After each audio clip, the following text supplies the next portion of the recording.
What's going on, everybody? Welcome back to episode 7 of Bound to Improve. My name is Landon Eller. And I'm Chris Pound. Let's get right into it.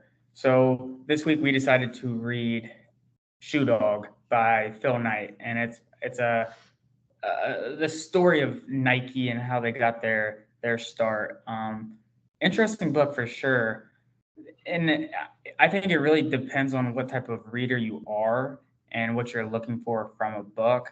For me, I want to be able to take things from the book and just implement them right away. And this is more of a Sunday sit down for a few hours when you're bored and type of a read. But nonetheless, I think it was a quality book and a good recommendation. Yeah, before we get into the summary of the book here, we'll hit on our implementations from last week. So to kick us off here, my implementation from Your Next 5 Moves by Patrick Bet-David was to take the personal identity assessment. And what that was a 25-question assessment, which basically asks you questions to understand yourself in a sense. Is that a good definition of it? Yeah, were you able to really, on a deeper level, start to understand yourself? So when I was walking through it, it was weird going through it. Like I thought I answered a question, but I asked myself, like, is that the right answer? But there is no right answers, right? So like it's really weird to like self-reflect like that. And I think it's something that I'll have to keep going back to. So definitely check it out for yourself. Check out the entire Your Next 5 Moves books and yeah, take it for yourself. Yeah, I haven't been able to take it yet. I actually gave it to my roommate Nate. Nice. I gave it to him. I said, hey, just try this out. I'm curious to see if this works for just about anybody or if it's like a specific type of person. So I don't think he's gotten around to it yet, but Yeah. when he does, I'll let you know. So my implementation was to discover my non-negotiables, and within that, you can have non-negotiables for any type of relationship with somebody. And so I decided to do it in regards to how I kind of pick and choose my friendships. And so, number one here is if you come to me and asking for my honest and sincere advice, take it how I give it to you, right? I'm not doing it to be mean, but if no one's going to be realistic with you, just know that I always will be. And I expect you to do the same thing for me. Mm-hmm. The second thing here is no matter what it is that I ask you, unless it's some super abstract thing, just come along with me. Go along for the ride, right? I mean, how many good memories have you had with your friends from back home where you didn't have any plans, you just went out and did something, right? Those are the type of people that I surround myself with. But on another level, it's also the things that you build core memories with these types of people that you will forever remember, and I think those are extremely important. And the last thing here is, regardless of the situation, I'm always going to have your back. Whether it's you're in a fight with a sibling or an argument with a classmate, they don't matter, right? I'm going to be 100% and indulged in what's going on with you and help you figure out that situation to the best of our abilities. And I expect you to do the same thing for me. Yeah. And so those are really the three non-negotiables that I came up with. So yeah, I mean, Yeah, those were good ones. I do have a question real quick here. So when you were coming up with these, did you just kind of think of them in your head and that's how they kind of came to life, or did you have to write them down and make them like written in stone? So originally I was thinking, maybe I do non-negotiables for like a relationship. Then I was like, that's really not my Forte. Yeah, not right now at least. And so then I really did start to think about, what do I truly look for in the people that I surround myself. And another one I have here is, or it's not even, I just kind of thought of it. It's like, be a good person, right? Don't be a liar. Don't do things out of spite. You know, be ethical is the best way I could put it. Just be a good person, and I'm going to reciprocate that kind of energy. Yeah, I would recommend to like writing them down just so they're like concrete. Oh, when they're in here, they're not going anywhere. Yeah, but I get what you're saying. I get what you're saying. Now moving into the summary of Shoe Dog. So how Shoe Dog was broken up was he gave an intro chapter called Dawn. Then the the following chapters were broken down by year, all the way from 1962 when he started his Nike journey, all the way to 1980, and then he ends with a chapter called Night, which basically is 1980 onwards. So what we're going to do is we're going to give basically a small snippets from each chapter, and we're going to try to pack it in as quick as time as we can, just to make this meaningful for you guys. So going right into it, we'll give a general background of Phil. He had a typical upbringing. He ran track at the University of Oregon, earned an MBA from Stanford, and served a year in the U.S. Army, which brought him to the current day in 1962 of 24 years old. Yeah, Phil was shy, law-abiding. He was a good citizen, but he just really wasn't sure what he wanted to do with his life. And so, but he always knew that he had a strong desire to leave his mark on the world in one way or another. Yeah, and what always kept coming back to him was this crazy idea that was inspired by him at his entrepreneurship.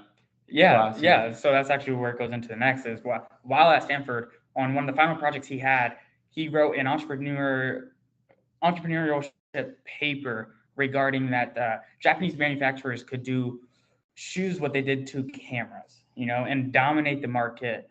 And he was interested to see what they had to offer. And the funny thing about that was nobody in his class cared at all about what these Japanese could do. Mm-hmm. And so I thought that was kind of comical. Yeah. So now in 1962, he is still trying to figure out what he wants to do for his life. When with this crazy idea, he convinces his father to fund a trip around the world to really pursue this idea and visit Japan. Yeah. And so when in convincing his father, there were talks with his father beforehand about, maybe we could do maybe I could go around the world and do a little trip. And so, but he didn't want to go alone. The normal person doesn't want to go around the world by themselves. Yeah. And so him and his friend went along, and they were in Hawaii. They stopped in Hawaii as their first stop. And it didn't go as planned. And actually one of the quotes was plans change. And so they ended up working odd jobs for a couple years. And Phil hit a point where he was like, I've done enough in Hawaii, and I need to leave my mark in one way or another. And that's when he went to Japan alone. Yeah. So his first stop he made was in Tokyo. He ended up visiting a shoemaker called Onitsuka, which was the manufacturer of the Tiger track shoes. And he pitched his idea to the board under his fake company name Blue Ribbon. And Onitsuka agreed to let Blue Ribbon distribute Tiger shoes in the U.S. and Phil places his small order to get started. Yeah, Blue Ribbon's actually kind of funny here.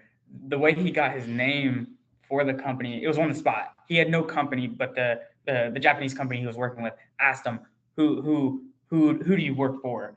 And he came up with the name off the spot, Blue Ribbon. And it was from all the blue ribbons he's run from his track events and cross-country events in high school. And so when he put the order in, he had no money. And so that's when he went back to school. He went back to school and got his CPA exam and began working at an accounting firm. And, once the shoes did arrive, and he had no idea when they arrived. And that was a huge part of working with the Japanese was they would have orders come in at the right time sometimes, and then it would be a completely different time and different sizes and different types of shoes. But once they did arrive, Phil would send it back to his old track coach at Oregon. He was at Oregon, yeah. And that's where Bowerman was introduced, Bill Bowerman, and he became his first customer and his business partner. Yeah, they actually formalized a partnership with Phil retaining operating control. And Bowerman actually wanted this. He wanted to have for Phil to have full operating control. So he got 51% and Bowerman got 49%. So at this time, Phil ended up quitting his accounting job to sell shoes full time out of the back of his car. Yeah, and that's when Phil went back to his old man and said, "Can I get another $1,000?" And so that's what he did. And then he secured the distribution rights for the Western United States, just the Western United States. Yeah. So he began selling shoes. He was having somewhat of a success, and then all of a sudden he gets wind of this wrestling coach who came out of nowhere, and they called him like the Marlboro Man. Yeah. And he found out that he called Phil, and he was like, "Hey, back off. Like, I have exclusive rights. So Phil wasn't going to put up with this. So he traveled back to Japan to meet with the executive team, and which he resolved, and he was able to secure those Western states. Yeah. And eventually, when he was back in the States, Phil hired his first employee of Blue Ribbon, which was his sister, Janine. Yeah. And then comes out Jeff Johnson, someone that he was not quote unquote friends with, but acquaintances at Stanford. And so Johnson was kind of bouncing through jobs. Again, he didn't know what he wanted to do. And so that's when Phil offered him a job as a part-time salesman, and later became another one of Blue Ribbon's full-time employees. Yeah, and this is in 1965 now. So this is 3 years after he went on his original venture. At the same time, he was still struggling with banks. Oh yeah. Nobody wanted to give him any money. I mean, rightfully so. We'll go into the business model a little bit later, but it wasn't really the best. And so he had a very hard time getting capital in order to structure the orders that he was trying to fulfill. Yeah, the biggest thing that the banks, why they wouldn't loan it to him, because they said that he didn't have equity, which was what equity was. What's the equation? Is like cash in your bank account. Yeah. Okay. So assets equal liabilities plus equity. Okay. He had a ton of liability. Okay. And he had assets and shoes, but he had no equity. And so the equation didn't balance out on the banks didn't like that. Yeah. So on top of his bank struggles, Onitsuka's frequent delays in shipping caused further strain, leading Phil to take a full-time job at an accounting firm called Pricewaterhouse. And this is where he met his boss, Delbert Hayes, who became a mentor and later joined the company. Also during this time, Bowerman continued to provide invaluable experience to the company, both as a coach and in his efforts to modify his Tiger shoes to fit the American market. He was always experimenting, sketching, sending these over to Japan to try to get them to implement them to better fit the American consumers. Yeah, and then in 1966, Phil was finally able to move out of his parents' house and into his own place for the first time. Yeah, and going back to Jeff Johnson, his sales efforts led to the Blue Ribbon's first retail store after meeting an ambitious sales target in 1966.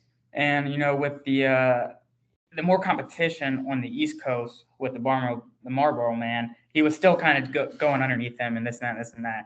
He decided that he needed to go to Japan, and so he went, and he was able to successfully become the exclusive distributor of the brand. Yeah, but he only was allowed to sign a 3-year. Yeah, they did limit him for how long he could be the main distributor. Yeah, which made him scratch his head. That was a big point. That's a huge takeaway. Remember that. There's a reason why. Yeah, but now we're gonna move on to 1967 here. Yeah, Phil had to find someone to move to the East Coast, and he eventually was able to persuade Johnson to take the role.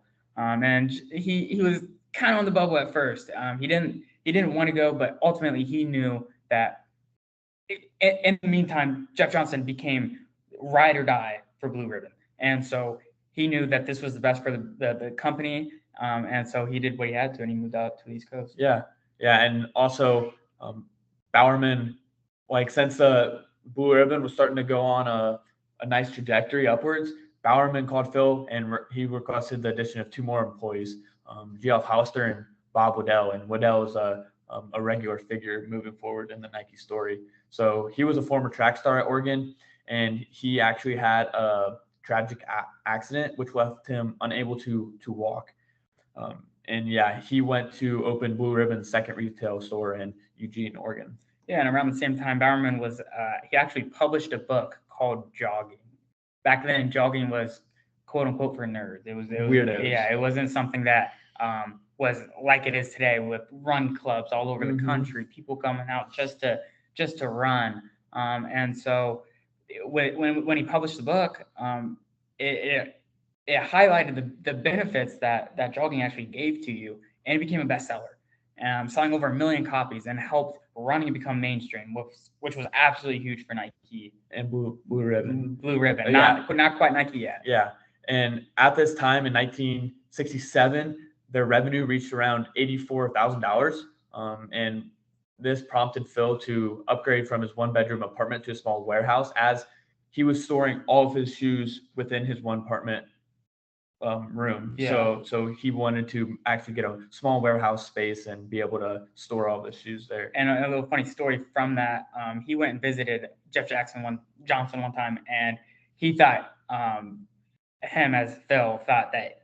the way he lived with all the shoes was bad. And then he went to Johnson's house and he realized he was 10 times worse. But it was just the idea that he is so devoted to Blue Ribbon and the success of the company that he's willing to do anything. Yeah. And so that really is what led to the double of its sales for the 5th consecutive year, leading Phil to quit his job at the Price Waterhouse. And then he ultimately still needed a little bit of income. And then so one more time. He needed more time, he didn't really need the income side of things, but he wanted to be able to still work and have the money coming into his pocket, but he needed more time at Blue Ribbon. And that's when he got a job at Portland State University. Yeah. And this is in 1968.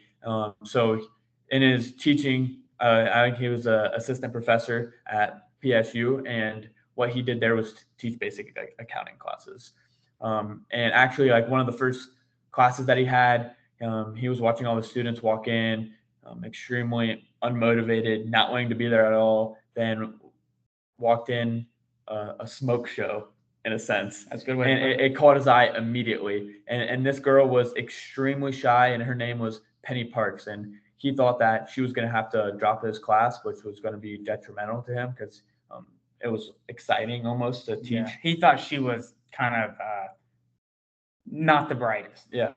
But it turned out, like, as she was turning in her test, she was actually one of the smartest people in the class. The smartest person in the class. And after one of the final exams, she walked up to him and asked him to be his advisor. Or for him to be, yeah. And then he ultimately countered that with, "Hey, you want a job?" He was nervous. He didn't know what to say. Yeah. And that's when he just said, "Do you just want to come to Blue Ribbon and work for us?" And she didn't even know what that was. But she ultimately took the deal. Yeah. So after a few months of working together, Phil ended up asking her out on a date, and to the zoo. Yep. And one thing led to another, and after 8 months, I think they ended up getting engaged before the summer ended, and they ended up getting married in September of that year. So before the year closed out, Phil ended up flying back to Japan to strengthen his relationship with Onitsuka, and Blue Ribbon ended up posting $150,000 in sales in 1968. And then in 1969, their trajectory continued, and they projected sales of 300,000. And with that being said, they were also able to hire more sales reps with that projection. Yeah. And Phil, and like with his trajectory growth, Phil was able to quit his job working and be able to go and work full time at Blue Ribbon. At the same time, the Olympics were happening in the prior year, and Bill Bowerman was actually an assistant coach for the Olympics. And when he returned, he discussed with Phil the shaky relationship with Onitsuka. There was talks that they were looking at other distributors in the United States. So Phil hired a spy named Fuji. A spy. In the Japanese culture, it is very common to have corporate spies. Yeah. And so, however, in America, it's not. So that was kind of and you'll see later on when we start explaining that whole situation. Yeah, and his name was Fujimoto, which he worked in Onitsuka's export department. Yeah, and then around the same time, Phil and Penny discovered that they were pregnant, or Penny was pregnant. Yeah. And so they couldn't just live in the same old apartment, and so that's when they decided to move into a house. They bought a house. Yeah. And then on the business side of things, they continued to outgrow their small warehouse, and they ended up leasing a space next summer next to an insurance company, which kind of, their old one was a rag and tag shop, but now this one was starting to get like official.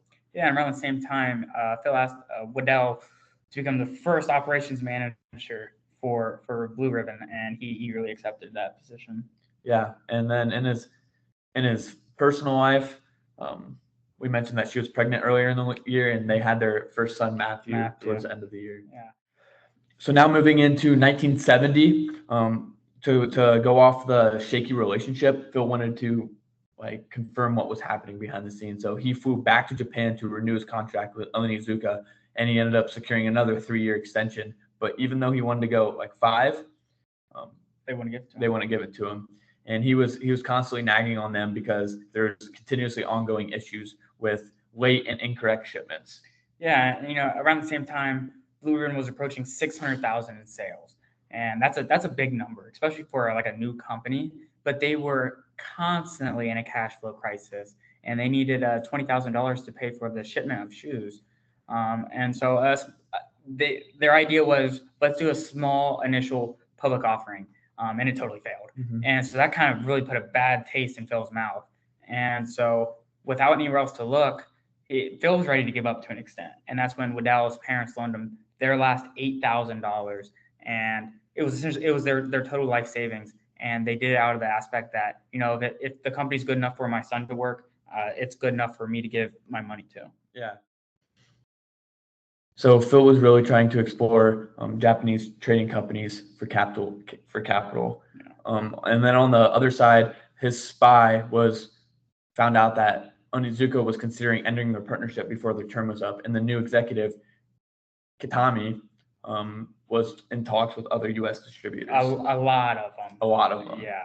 So now we kind of transition into 1971, and Phil invites Kitami over for a visit to the U.S., during which like Phil and his wife Penny tried to pamper him up and like bring him to all the American gym. They try to sell him that America is so great, and that Blue Ribbon has all these amenities. Why would you ever want to go with someone else? That's what they were trying to do. Yeah. So after they kind of gave him those luxuries, the first stop was at the bank, and Kitami, as soon as they shut the door, he kind of went ham on them in a sense, and he pressured the executives to extend more credit to Blue Ribbon, which didn't really didn't help work at all. No, it made things worse. And so then they went back to the Blue Ribbon office, and Kitami criticized Blue Ribbon's sales performance, saying that they should, even though they're doubling, they should be like at least tripling, or compared to what he's heard, and trying to figure out like what's going on, like why is this happening.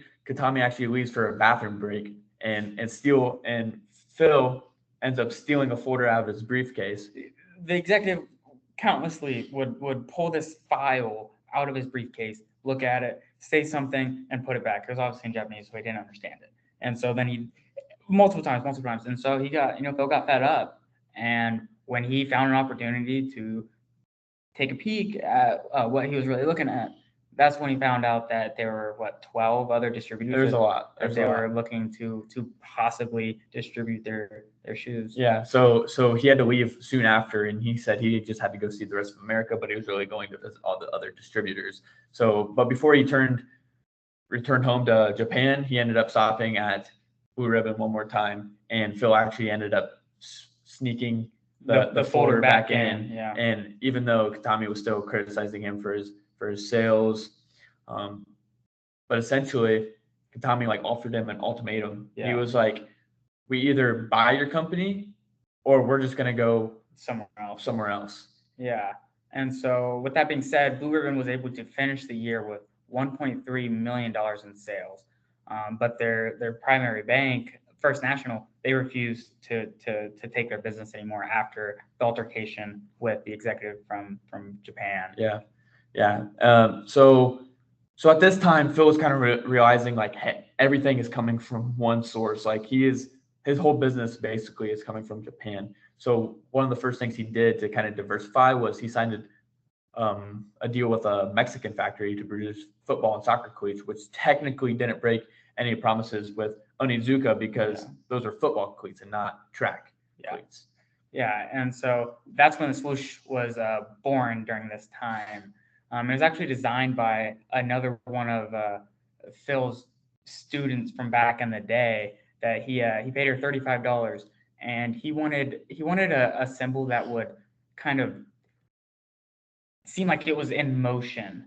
And later on we'll talk about the whole Chicago thing, and so the swoosh took off, and that really helped Nike develop a relationship with the sales people and distributors in the United States. Yeah, and at the same time, this is when Nike, like the name Nike, was actually born too. So the reason because of the swoosh and the Nike is because they needed it to put on these new football cleats. Yeah. So they were torn. They wanted to go with like 6 dimension was an option, and there's a few other ones, but they were all pretty bad. Terrible. And Johnson actually called. He's like Nike, and, which was the goddess of victory. No, Athena was the goddess, and then Nike represented victory.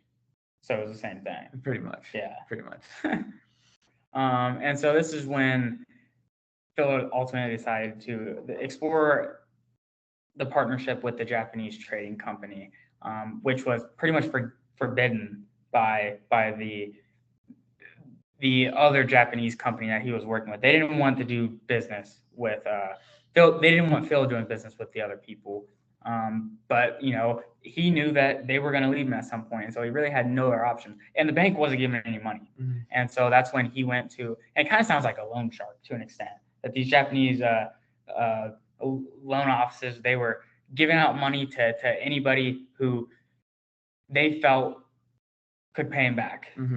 Yeah, and this Japanese trading company was called Niso. And right here before 1971 ends this is when the Chicago happens. And essentially this is like a huge trade show where all the new athletic gear and shoes come out, and they had their new Nikes on display. And they thought they were going to do terrible because the new shoes were not like the quality perfect. Was terrible. Yeah. And in the book, Phil goes as far to say is that this Chicago show was the Super Bowl, the Olympics, and a bar mitzvah in one. They had to really sell here, and if they didn't, they were screwed, and Nike was going to go under. And that's when a whole bunch of salesmen came up to him, and they're like, "What is this?" And they're like, "It's a Nike." "What's a Nike?" "Well, it stands for victory." "Well, what's this right here?" "It's a swoosh." He's like, "What does that mean?" And it's like, it's a sound that someone makes when they pass you. And they fell in love. Yeah. Googly eyes and all that. And right here, so Johnson was like, "This doesn't make any sense. Yeah. These shoes are like not good at all. Why are you guys like putting orders in?" Yeah. They were putting orders in for the Nike, even though that the quality was terrible. They liked the fact that Nike means victory, and the swoosh means I'm running past you, I'm ahead of you, and I'm going to keep going. Well, you know what the guy told Johnson then? I have it in the place in my book, but I don't recall exactly what he said. He's like, we trust Nike. Yeah, just randomly. It was just like, we trust the quality you guys put out. We know you guys have put out good shoes, so that's ultimately why we're placing orders. Yeah. So now transitioning into 1972, word travels fast. Next thing you know, Phil gets a knock on his door, and it's Katami walking in. And first thing he says, "What's a Nike?" Like, he figured out about the alternately shoes. So shortly after, he ended up flying back to the U.S. and nullified the contract and threatened to sue. At the same time, he was having a little bit of like problems, and one of his managers in the LA store, his name was Bork, he also quit and went to work for. Yes, yeah. So when the executive went back to Japan, they filed a lawsuit against Blue Ribbon, and Phil knew that as soon as they did that Blue Ribbon would have to file a lawsuit against their Japanese partners immediately in the United States. That's when he went out to his cousin Hauser, who was a lawyer in the area, and they ended up. Do we hit on it, or do we just say it now? We can just say it now. Yeah, they ended up winning the lawsuit, which was massive, and it resulted in a payout to Blue Ribbon. Was it $9 million? It was $400,000. Okay, yeah, you're totally right. $9 million comes later. Yeah. And another big milestone in 1972 is Ile Natase was signed as the first Nike celebrity athlete in tennis for $10,000. His nickname was Nasty. And that overhand must have been crazy. Yeah, that's where he got his name. So now we're going to transition into 1973 here. Jeff Johnson was doing so well with his shoe design that Phil decided to switch Johnson again back to the East Coast, and he brought Waddell to the West Coast. Yeah, they had to do a flip-flop, and neither one of them were extremely happy about it, but ultimately they knew, and they were both ride or dies for Blue Ribbon. They had to do it, and they did it for the business. Yeah, And this was actually the first year that Blue Ribbon lost money. So they posted $3.2 million in sales, but had a net loss of $57,000. And his investors, he offered a short round of debentures, and they were not happy at all. No, but it ultimately worked out for him. And so that goes on to where Phil's wife, Penny, she was pregnant again. And they were having another son, and they ended up having a son named Travis in the fall. And so Blue Ribbon was still struggling financially. Even though they had a $3.2 million a year, they were in the negative. And so they were barely able to pay back the Japanese holding company, in which that kind of started to ruffle some feathers. Yeah. So at the end of 1973, their sales actually rose to $4.8 million. And to try to counteract some of this uncertainty, he came up with the idea of futures. So this is where retailers would order large non-refundable shipments in exchange for heavy discounts ahead of time, which provided more financial security so they could pay back their loans. And when you say heavy, it was 7%. So ultimately it wasn't that big, but it made a huge difference for Blue Ribbon because they had no cash flow. They couldn't put in orders ahead of time. They could only wait until they received the receivables, the accounts receivables, payments from the other companies before they could put in another order because, again, they were having financial troubles. And so that's kind of what they did. So now it's 1974, and ultimately in this year, the trial that we just talked about began and was closed out, and he ended up with a pretty prime asset. Yeah, so Blue Ribbon won the trial and the rights to their new shoes. But more importantly, the biggest takeaway from this entire lawsuit was Strasser, the lawyer that was also working on the case along with his cousin Howard. And he was actually asked to be the in-house lawyer for Blue Ribbon, and he ended up taking it. Yeah. And another key hire at this time was Hayes, which was his old boss at Price Waterhouse, which ultimately proved to be good for like the investors and financial. Yeah.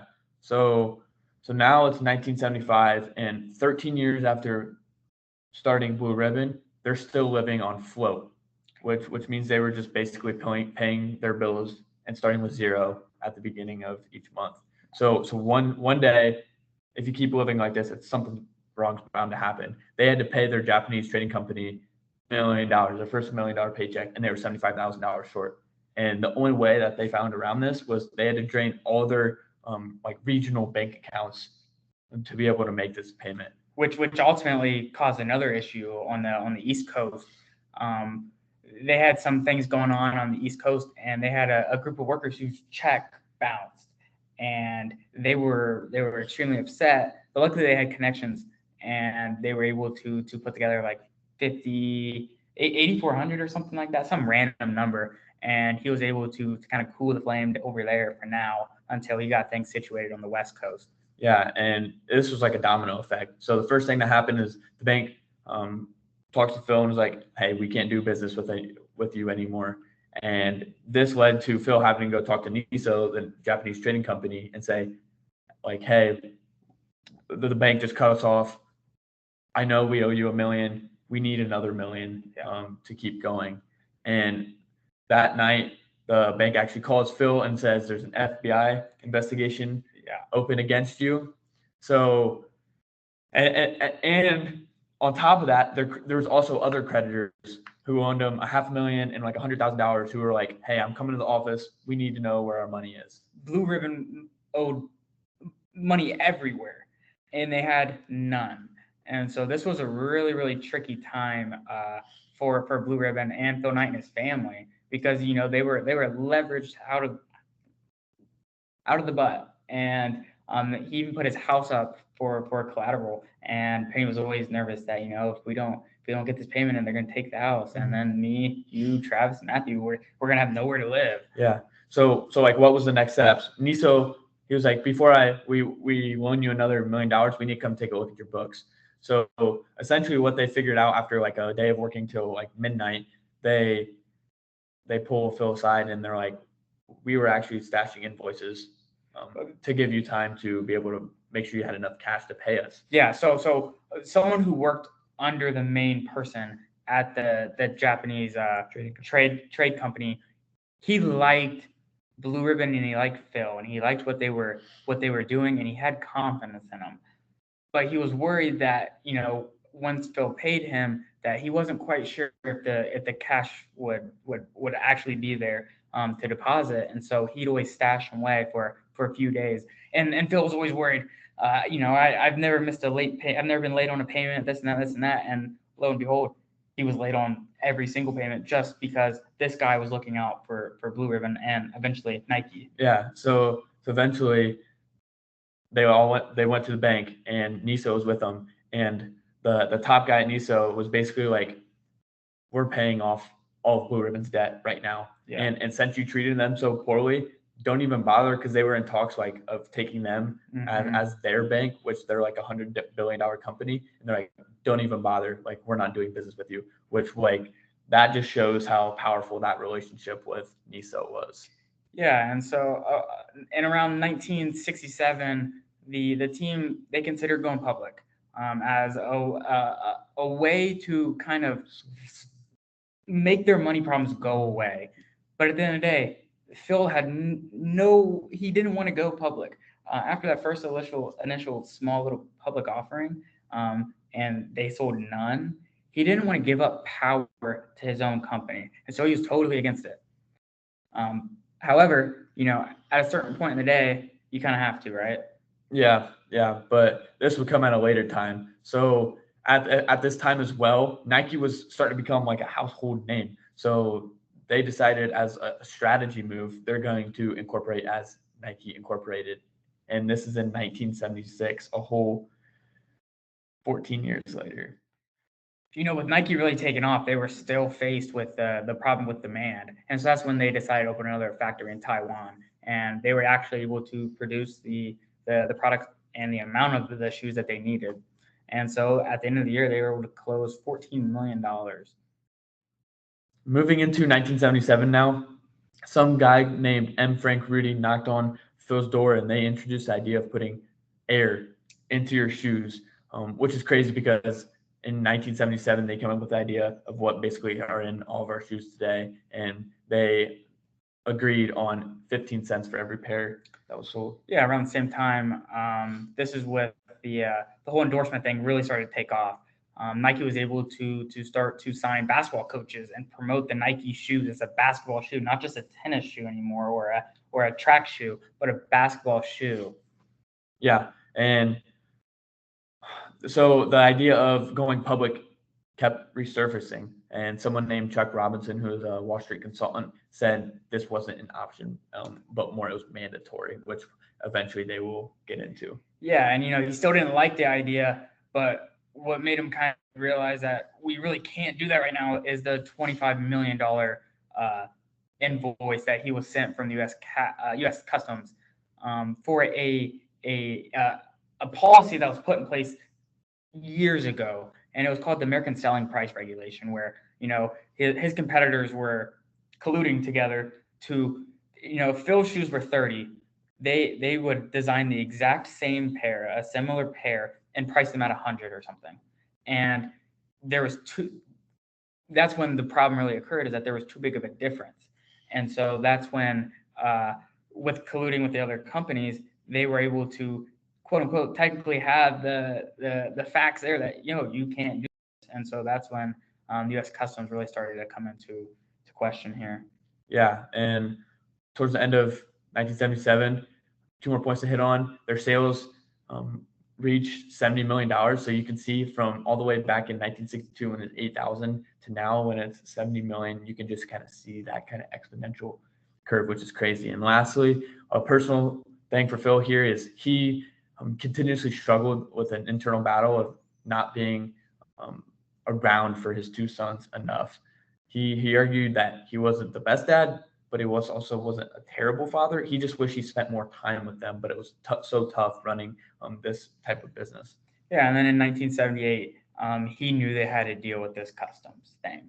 And so that's when Strasser actually, he told Phil, I've got this other guy that is perfect for this job, and he will knock it out of the water. And so Nike ended up signing or hiring this other lawyer. And, Nike continued to grow, and they upgraded their office twice. actually bought an old rubber factory on the East Coast, and they decided to enter the apparel market, which they knew absolutely nothing about. So moving quick now into 1979, the customs issue was still pertinent, but what Phil was able to do, he was able to get a meeting with an Oregon senator, Mark O. Hatfield, who helped him ease off some of the pressure. So the next time he actually went and met with them, they were slightly better, but the issue was still there. At the same time, Nike began exploring the idea of opportunities in China. Then it was a billion people means 2 billion feet. Yeah, 2 billion feet. And they were aiming to be the first to enter the market to capture those first mover advantages. Yeah. So in order to combat this this whole price thing, Nike started producing knockoff shoes, and then actually filed an antitrust suit against their competitors. And that quickly escalated into settlement talks, and where Nike settled for $9 million, which was less than 25 originally, but Phil didn't want to pay at all. But ultimately, his in-house counsel was telling him, this is a pretty good deal, take it, and he did. Yeah, and then two other big things that were happening in this last year of the book. Nike decided to go public, ultimately listing both A and B shares to make sure that the controlling interest stayed with Nike. At the same time, China accepted Nike's kind of request to come into their. At the time, you had to formally ask the Chinese government for them to ask you to come and visit China. Yep. And that was successful. Yeah. So they ended up signing deals with the Chinese Track and Field Federation. Yeah. And they also signed a few factories. They signed the factories, and they went out to sign a couple athletes as well. But in order to sign the athletes, there was one guy who that was the track. Yeah, who oversaw all the different athletes, and they were actually able to swing him, and they got the deal done. Yeah, they ultimately became the first American shoemaker in 25 years to be allowed to do business in China, which is absolutely crazy. And then returning from China, it was time for their IPO, and so they came up to a deal where Phil was owning 46% of the Class A shares, and those were the more important ones. And then that's when the show started for them going public. Yeah. So on December 2nd, 1980, they went public at $22 a share. Oddly enough, Apple went public that same week at the same price, which is crazy to me. And over this 18-year journey, overnight, Phil became worth $178 million. And even bigger, the $8,000 that Waddell's family loaned him turned into $1.6 million. Yeah. All because they had faith in the company that their son worked for. Yeah. And it's kind of like a Cinderella story from that aspect, that we have so much faith in you and your company, and our son loves you, and he loves working for at the time Blue Ribbon, which ultimately turned into Nike, that we're willing to give you everything that we have. And they didn't want anything back. They wouldn't even accept interest on the $8,000 that they originally loaned them. And ultimately, at the end of the day, they got their payout. Yeah. So that was the summary of Shoe Dog, the initial starting of Nike. So now we're going to kind of go into our main takeaways here. So the first one I have is you have to be genuinely interested in what you sell. Otherwise, it will be a struggle. So when he was in Hawaii, he actually tried to sell encyclopedias and securities. Encyclopedias, he was absolutely terrible at. Securities, though, he was good at. He was okay. He was better than encyclopedias. Yeah. But he realized how effortlessly, when he started selling shoes, that they just sold. And it was because he believed in the product. And that just shows me you have to be genuinely interested in what you sell. Yeah. And then so for me here, you have to be unforgivingly yourself, right? He knew that he needed to leave a mark on the world. He wanted to leave a mark on the world. And he wasn't sure how to do it, but he was going to do it the way that he wanted to. Originally, he didn't want to go public. Ultimately, he ended up going public, and he had a huge payout from that. But be yourself. No one's ever gone wrong for being themselves. And it's like, what do you have to lose? A friend for being yourself? And again, like my non-negotiable, if you're asking for my opinion and my advice, I'm going to be myself. I'm going to be unforgivingly myself. Yeah. And another one I had is you have to be able to understand the culture and business practices you are working with. So he, in his early stages, did a lot of business with Japan, and they had extremely different business practices and culture than he did. For example, like when he was first talking with them, and that he kind of gave them his pitch, they just stood up and walked out. So he's like, am I supposed to leave or? And they ultimately like came back and gave him the deal. But just understanding like those minute details, I think can go extremely long ways in how you end up having success dealing with other businesses, whether that's within the United States or externally. Yeah, and the next one here for me is never forget where you came from and always learn from the mistakes that you've made in the past. One of the mistakes that Phil didn't learn until he went public was the whole liquidity thing. They had no liquidity. And so when the equation's out of balance, you're gonna have issues within your company. But more importantly, I guess the reason I come to that is also, take care of the people who helped you. His quote unquote spy and the Japanese company, it's sad to say, but his house was like leveled by like a tsunami, or his house was destroyed, and he didn't have a way to work. And the only thing that the guy wished that he had was a bike. And as soon as Phil got home, he sent him was like $84 or something. I think it was $50 for a new bike, and the guy ended up sending it back saying that the company wouldn't allow him to take a gift. And then put a little PS saying that if you send it to my home address, they won't know. And so he sent it to the home address, and he ended up getting a bike, and they were forever friends after that. Yeah. Moving into my next one here is always have a contingency plan and do your due diligence.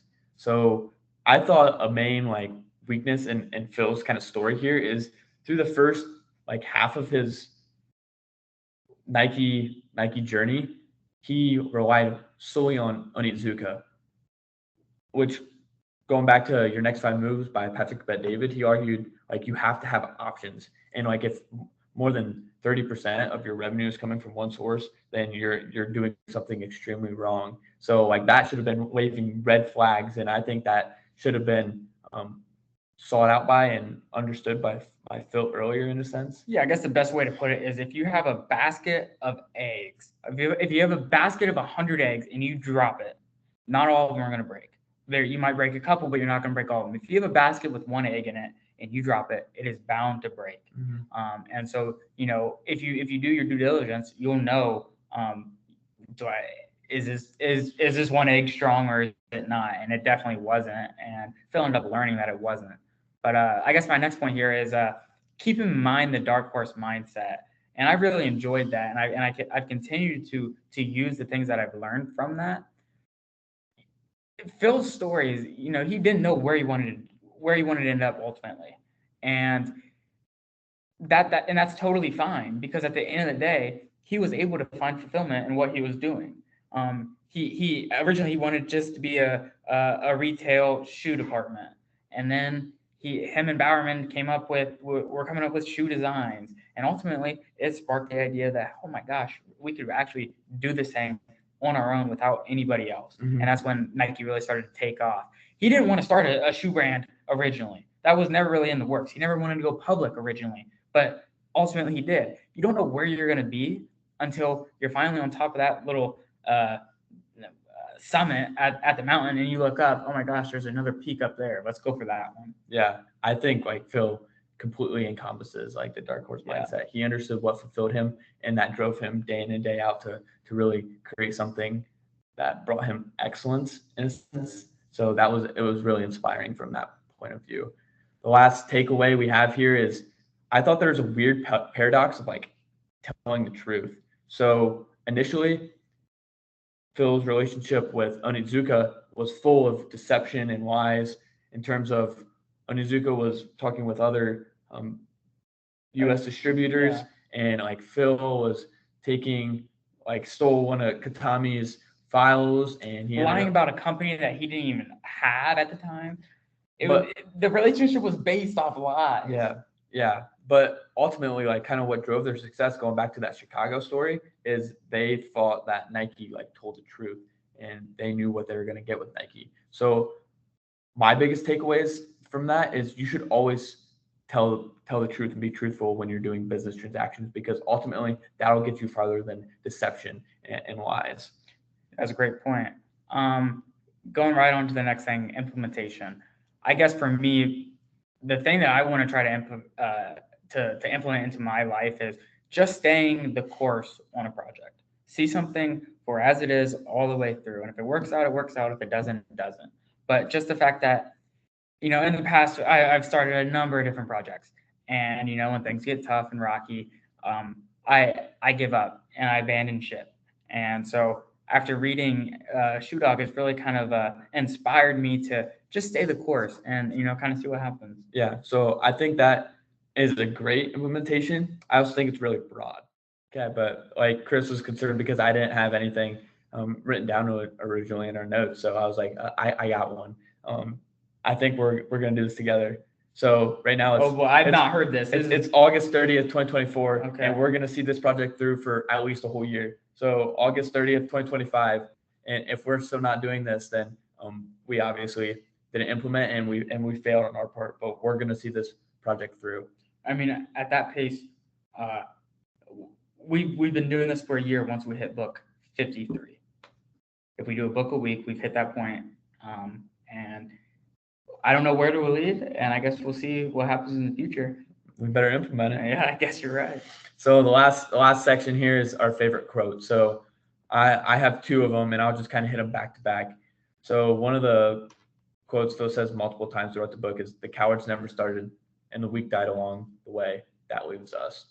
My second quote here is, "Life is growth. You grow or you die." Yeah, going right into mine. The first one I hear is, "You must forget your limits. You must forget about your doubts, your pain, and your past. You must forget about that internal voice screaming, begging you, not one more step. And when it's not possible to forget about it, you just negotiate it, and eventually you get past it." The second one here is, "Fight to win, but to avoid losing is a surefire losing strategy." What does that mean? If you're going in with the idea that you're just trying not to lose, you're gonna lose, right? Going with the mindset that I'm gonna win, I know I'm gonna win. There's no way that I'm gonna lose, and you might lose, but it's way better than going into with the thought in mind like, I'm just trying not to lose. I'm doing everything I can not to lose. You're gonna lose at that point. Awesome. Yeah, and that wraps up our overview of Shoe Dog by Phil Knight. And on next week's menu is Rich Dad Poor Dad by Robert Kiyosaki, an American classic. So we're going to dig into that and see what we can take away there. Yeah. Is that it? I think that's pretty much it. Thanks for tuning in. Yeah, thank you guys so much. And make sure you follow the podcast on Apple Podcasts and Spotify. YouTube, Instagram, and TikTok, all bound to improve. Yeah. Continuously leave suggestions, comments, feedback, whatever you think we can do to improve this podcast, the books we read, etc. All righty. Thanks. So we'll see you next week.